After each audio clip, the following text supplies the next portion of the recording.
নমস্কার, আমি তরুণ ঘোষ।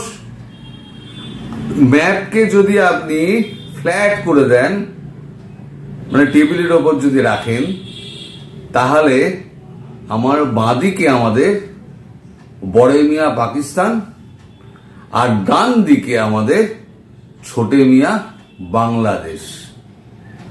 বড়ে মিয়া তো বড়ে মিয়া, ছোটে মিয়া সুবহান আল্লাহ। এখন দুই মিয়া এখন প্রচুর আশা নিয়ে এখন আমেরিকা চলেছেন। আমেরিকায় তাদের আশা হচ্ছে যদি ভারতের প্রধানমন্ত্রীর সঙ্গে একটু কথা বলা যায়। পাকিস্তান মিডিয়ায় একদম রমরমা খবর, শাহবাজ শরীফ তার দলবল নিয়ে চলেছেন ইউএনজিএতে, যদি সাইড লাইনে মোদিজির সঙ্গে একবার কথা হয়। মানে পাকিস্তানের সঙ্গে একবার কথা বলা দরকার, নইলে পাকিস্তানের তো ইজ্জত থাকছে না। পাকিস্তানের তো একটাই কথা, সেটা হচ্ছে ভারত ডায়লগ শুরু করুক। পাকিস্তান চাইছে, ভারত তো চাইছে না। এক পক্ষ চাইলে হবে কি করে?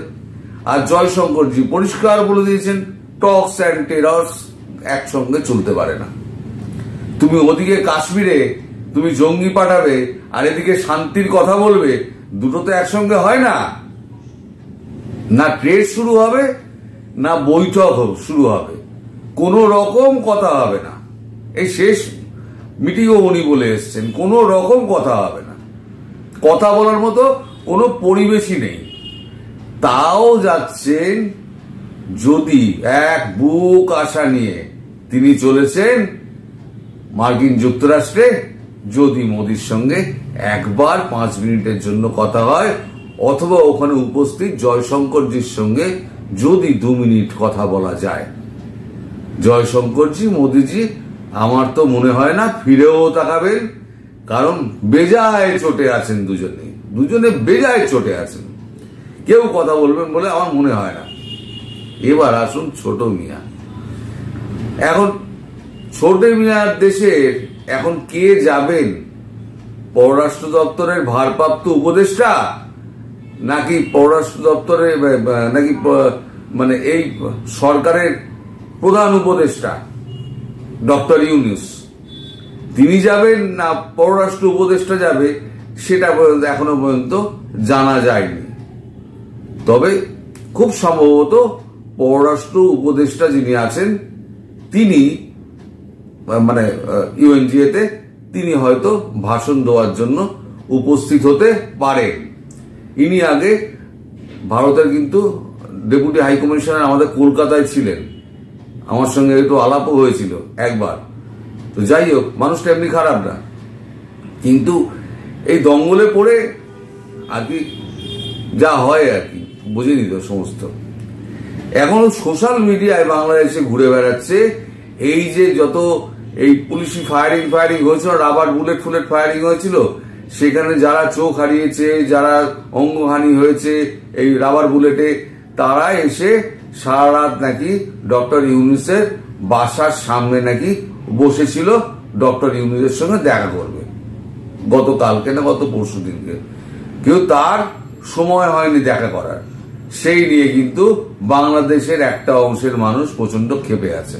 তো এই পরিস্থিতিতে আবার ডক্টর ইউনূস যেটা বলেছে, মানে সোশ্যাল মিডিয়ায় যেটা ঘুরে বেড়াচ্ছে এবং খবরে যেটা বাংলাদেশের দেখানো হচ্ছে, তিনি ইউএনজিএতে তিনি যদি যান, অথবা তার রিপ্রেজেন্টেটিভ যদি কেউ যান, তিনি এই দ্বিতীয় স্বাধীনতার বীর গাথা তুলে ধরবেন।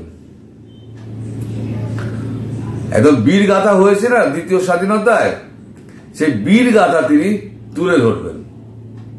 এখন বীর গাথা যদি তুলে ধরতে যান, তারপর যদি মোদিজির আশেপাশে ঘোরাঘুরি করেন, তাহলে ডক্টর ইউনূস বা পররাষ্ট্র দপ্তরের ভারপ্রাপ্ত যিনি যাবেন, তাদের যে কি অবস্থা হবে ভেবেই আমি শঙ্কিত। তবে আমার তো মনে হয় না যে ওনারা সাহস করে মোদিজির ধারে কাছে যাবেন। আর মোদি যদি ইউএনজিএতে, উনি তো যেরকম কথা আছে ইউএনজিএতে যদি উপস্থিত নাই হন, তাহলে পরে তো দেখা হওয়ার তো কোনো চান্সই নেই। কিন্তু জয়শঙ্করজি থাকবেন, জয়শঙ্করজির সঙ্গে হয়তো কথা বলার একটু চেষ্টা হতে পারে। বাংলাদেশের সঙ্গে হয়তো জয়শঙ্করজি হয়তো কথা বলবেন, কারণ ব্যাপারটা এখনো কিন্তু কথা বলার স্টেজে আছে। জয়শঙ্করজি হয়তো কথা বলবেন, কিন্তু শাহবাজ শরীফকে দেখলে পরে জয়শঙ্করজি সোজা মুখটা ঘোরাবেন, মুখটা ঘুরিয়ে নিয়ে অন্যত্র চলে যাবেন। পাকিস্তানের তো এখন অবস্থা খারাপ, পাকিস্তান তো ভেতরে ভেতরে ভাঙছে। বাইরে আমরা খবর যতই আমাদের চেপে রাখুক না কেন, বালুচিস্তান হাত থেকে বেরিয়ে গেছে, খাইবার পাখতুনখোয়া হাত থেকে বেরিয়ে গেছে, সিন্ধে ঢুকতে পারে না, রয়ে গেছে শুধু পাঞ্জাব। এইবার টিটিপি কি প্ল্যান করেছে, তারা করাচি বন্দরটা দখল করে নেবে। যদি করাচি বন্দরটা তারা দখল করে নেয়, তাহলে 16 গলা পূর্ণ হয়ে গেল। পাকিস্তানের আর রইল কি? ওই পাঞ্জাবের অংশটুকু ছাড়া পাকিস্তানের অস্তিত্ব বলে কিছু থাকবে না। কিন্তু খবরটা একদম চেপে রাখা হয়েছে, কোনোভাবেই প্রকাশ করা হচ্ছে না। কিন্তু জেনে রাখুন, পাকিস্তান কিন্তু ভেতরে ভেতরে ভেতরে ভেতরে ভেঙে গেছে। এখন শুধু প্রকাশটা বাকি। একদিন জনবিস্ফোরণ হবে, জনবিস্ফোরণ থেকে একদিন দেখবেন একটা বড় খবর হয়ে গিয়েছে। জম্মু কাশ্মীর তো আমাদের ভারতবর্ষে মিলার জন্য বসে আছে। জম্মু কাশ্মীর শুধু বর্ডারটা খুলে দিতে হবে, ভারত তো খুলছে না, কারণ ওর মধ্যে তো অমৃতের সঙ্গে বিষ মেশানো আছে না, বিষ তো ভারত নেবে না। আর এদিকে বাংলাদেশের যা চূড়ান্ত পরিস্থিতি, সে তো আপনারা সমস্ত কিছু জানেন। এখন বাংলাদেশের এই পরিস্থিতিতে যদি কর্তারা এখন সাধু সাজতে যান না, তাহলে পরে ব্যাপারটা কিন্তু আরো খারাপ হবে। যদি ওনারা বলেন না, আমরা হিন্দুদের নিরাপত্তার জন্য ব্যবস্থা নিচ্ছি, অমুক নিয়ে তমুক নিচ্ছি, আমাদের কিছু প্রমাণ টমান আছে, এই দেখুন আমরা কি ব্যবস্থা নিয়েছি, অমুক নিয়েছে, এই সমস্ত গুলবাজি যদি করেন, তাও একটু বাঁচার চান্স আছে। কিন্তু যদি মানে ওই ঘুরিয়ে মানে মিথ্যে কথাগুলো বলতে যান, কারণ আজকাল সোশ্যাল মিডিয়ায় সবাই সবকিছু ফলো করে, তাদের মারফত খবর কি আমাদের ভারতবর্ষের গোয়েন্দা সংস্থা পাচ্ছে না? আইবিও পাচ্ছে, রও পাচ্ছে, যে কি অবস্থায় বাংলাদেশিটা রয়েছে।